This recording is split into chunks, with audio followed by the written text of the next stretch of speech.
بسم اللہ الرحمن الرحیم۔ السلام علیکم ورحمۃ اللہ وبرکاتہ۔ جی ناظرین، آج کے ولاگ میں آپ کے ساتھ ماہ رمضان کے شروع میں ایک واقعہ لاہور شاہدرہ میں پیش آتا ہے، جس میں عطیہ نامی ایک لڑکی اور اس کی بیوہ والدہ، جس کا نام شبانہ ہوتا ہے، اپنی ڈیوٹی پر صبح 7 بجے جانے کے لیے گھر سے نکلتی ہیں۔ جو ہی گھر سے باہر نکلتی ہیں، ایک آدمی آتا ہے جو چادر اوڑے ہوئے چھپ کر بیٹھا ہوتا ہے۔ جو ہی یہ سامنے آتی ہیں، وہ ان پر فائرنگ کر دیتا ہے اور عطیہ کو گولیاں مار کر بھاگ جاتا ہے۔ اور اس کے بعد اس کی والدہ 15 پہ کال کرتی ہے، عطیہ کو ہسپتال لے کے جایا جاتا ہے۔ عطیہ کو یہ کون بندہ تھا جس نے گولیاں ماری اور کیوں ماری اور اس کے ساتھ کیا دشمنی تھی، اس کی مکمل تفصیلات آج کی اس ویڈیو میں آپ کے ساتھ شیئر کروں گا۔ یہ جو واقعہ ہے لاہور شاہدرہ کے علاقے میں ماہ رمضان کے شروع کی تاریخوں کا واقعہ ہے۔ تقریباً 3-4 مارچ کا یہ واقعہ ہے۔ وہاں پر ایک فیملی رہتی ہے، اس فیملی کے سربراہ کا نام عظیم کی بیوی کا نام شبانہ۔ اللہ تعالیٰ نے عظیم اور شبانہ کو 4 بیٹیاں دیں۔ اللہ تعالیٰ کی ایسی کرنی ہوئی کہ عظیم جو ہے وہ فوت ہو جاتا ہے۔ اس کے بعد ساری گھر کی ذمہ داری شبانہ پر آ جاتی ہے۔ شبانہ چونکہ اب بیوہ ہو چکی ہوتی ہے، وہ ایک فیکٹری میں ملازمت کر لیتی ہے اور وہ ہر روز فیکٹری جاتی ہے اور اپنے گھر کا گزارا اسی فیکٹری کی تنخواہ سے کرتی ہے۔ اس کے بعد اس کی جب ایک بیٹی ہے جس کا نام عطیہ ہے، جب جوان ہوتی ہے، وہ اس کی شادی کا سوچتی ہے۔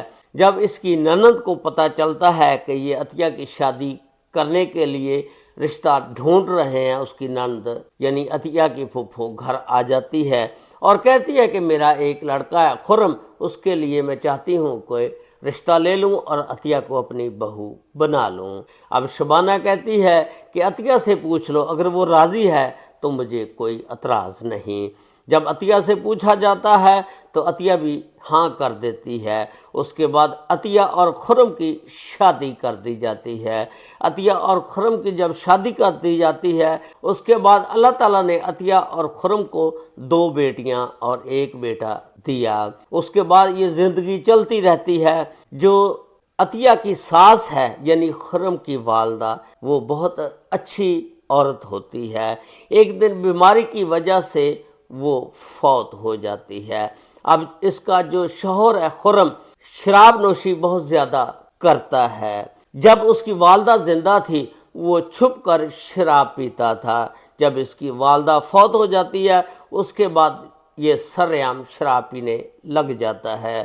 اب اس کی بیوی خرم کی عطیہ کہتی ہے کہ کچھ شرم کرو، آپ کے بچے ہیں، آپ سب کے سامنے شراب پی رہے ہیں، یہ بچوں پر بہت زیادہ اثر پڑے گا۔ آگے سے خرم کہتا ہے کہ ان کی تربیت آپ نے کرنی ہے، شراب نے نہیں کرنی، آپ ان کی ماں ہیں۔ لیکن اسی سلسلے میں ان کے درمیان تنازعات چلتے رہتے ہیں اور آخر کار ایک دن خرم اپنی بیوی عطیہ کو بہت مارتا ہے۔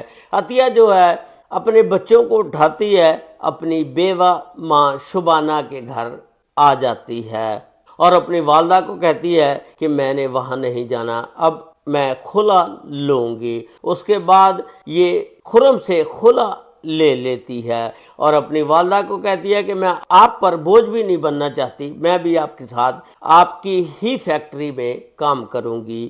اس کی والدہ بھی اس کو اپنے ساتھ کام پر لگوا لیتی ہے اور یہ بھی کام کرنے لگ جاتی ہے۔ اور ایک دن ایسا آتا ہے کہ شبانہ بیمار ہو جاتی ہے، اس کو گردے میں پتھری نکل آتی ہے اور پھر اس کا آپریشن ہوتا ہے۔ اس کے بعد اس کی طبیعت سنبھلتی نہیں۔ اب شبانہ عطیہ سے کہتی ہے کہ میں بھی بیمار رہنے لگی ہوں، میں چاہتی ہوں کہ آپ کہیں اور شادی کر لیں۔ اب یہ عرصہ 3 سال ہو گئے تھے کہ یہ گھر میں اپنی والدہ کے رہ رہی تھی۔ اس کے بعد انہوں نے رشتہ دیکھا، ایک عبدالکریم نامی آدمی تھا، اس کی بیوی فوت ہو چکی ہوتی ہے۔ اب رشتہ دکھانے والے نے عبدالکریم کے لیے رشتہ عطیہ کا کہا کہ اس سے شادی کر لو، لڑکی اچھی ہے لیکن اس کے بھی بچے ہیں، آپ کے بھی بچے ہیں۔ عبد الکریم کہتا ہے کہ مجھے کوئی اعتراض نہیں، میرے بچے تو جوان ہیں اور اپنے کام کاج پر لگے ہوئے ہیں، میں عطیہ کے بچوں کا بھی خیال کروں گا، میری شادی کروا دو۔ عبد الکریم کی جب شادی ہوتی ہے، عطیہ کی جو والدہ ہے شبانہ، وہ کچھ مطالبات رکھتی ہے، کہتی ہے کہ 5 لاکھ حق مہر باندھا جائے گا اور 2.5 مرلے کا مکان اس کے نام کروا دو۔ چونکہ عبد الکریم اس کو بسانا چاہتا تھا، اس نے کہا تھا کہ مجھے کوئی اعتراض نہیں۔ اس نے یہ دونوں شرطیں مان لی اور عبد الکریم اور عطیہ کی شادی ہو جاتی ہے۔ عطیہ اپنے بچوں کو لے کر عبد الکریم کے گھر آ جاتی ہے۔ شروع میں تو صحیح رہے، اس کے بعد جو عبد الکریم کے بچے تھے وہ راضی نہیں تھے۔ انہوں نے گھر میں جو بھی نقصان ہوتا وہ خود کرتے اور ذمے عطیہ کے بچوں کے لگا دیتے، حتیٰ کہ آہستہ آہستہ پیسے چوری کرتے اور عطیہ کے بچوں پر الزام لگا دیتے۔ اس طرح انہوں نے اپنے والد کو ان سے نفرت کرنے پر مجبور کر دیا۔ اس کے بعد عبد الکریم آہستہ آہستہ اس سے نفرت کرنے لگا۔ عبد الکریم کا ایک کاروبار تھا دوائیوں کا۔ عبد الکریم نے وہاں پر چند لڑکے رکھے ہوئے تھے۔ اب عبد الکریم نے ان لڑکوں کو نوکری سے نکال دیا اور اپنی بیوی سے کہا کہ آج کے بعد یہ سارے کام آپ کریں گی، چونکہ وہ دل میں نفرت کرنے لگا تھا، یعنی بیوی کو تنگ کرنا اس نے شروع کر دیا تھا۔ اس طرح بیوی وہ جو بوتلیں تھیں وہ دھوتی اور دھو کر ان کو تیار کرتی اور پیک کرتی، عبد الکریم بیچ آتا۔ آخرکار ایک دن وہ تنگ آ جاتی ہے، کہتی ہے کہ میں گھر کا کام کروں یا بوتلوں کی صفائی کروں۔ خیر ان کے درمیان تلخ کلامی ہو جاتی ہے اور عبد الکریم جو ہے اس کو مارنا شروع کر دیتا ہے۔ یہ ناراض ہو کر اپنی والدہ کے گھر آ جاتی ہے اور کہتی ہے کہ اب میں نے عبد الکریم کے پاس نہیں جانا۔ خیر عبد الکریم آتا ہے منانے کے لیے، یہ نہیں جاتی۔ اس کے بعد کیا ہوتا ہے کہ یہ 3 مارچ یا 4 مارچ کا واقعہ ہے کہ صبح کے ٹائم یہ دونوں ماں اور بیٹی جہاں ایک ہی فیکٹری میں کام کرتی تھی، جانے کے لیے تیار ہو کر صبح 7 بجے نکلتی ہیں۔ یہ عبد الکریم جو ہے وہ چھپ کر آتا ہے اور آ کر عطیہ کو فائر مار کر بھاگ جاتا ہے۔ اس کے بعد ماں نے نہیں پہچانا کہ یہ کون ہے۔ عطیہ جاتے جاتے بتا گئی کہ یہ عبد الکریم تھا۔ ماں میں اللہ کے پاس جا رہی ہوں، میرے بچے آپ کے سپرد یا اللہ کے سپرد، ان کا خیال رکھنا۔ اس کے بعد ماں جو ہے 15 پر کال کرتی ہے اور 1122 پر بھی کال کرتی ہے۔ گاڑی آتی ہے، اس کو اٹھاتے ہیں اور ہسپتال لے جاتے ہیں۔ وہاں پر چند دن اس کا علاج جاری رہتا ہے۔ اس کے بعد یہ اللہ کو پیاری ہو جاتی ہے۔ اس کے بعد تھانہ شاہدرہ کی پولیس جو ہے ایک 302 کا مقدمہ جو ہے شبانہ کی مدعیت میں عبد الکریم پر کاٹتی ہے، اور یہ جو عبد الکریم ہے فائر کرنے کے بعد سیالکوٹ بھاگ گیا تھا۔ اس کے بعد پولیس نے جدید ٹیکنالوجی کی وجہ سے سیالکوٹ سے عبد الکریم کو گرفتار کر لیا ہے۔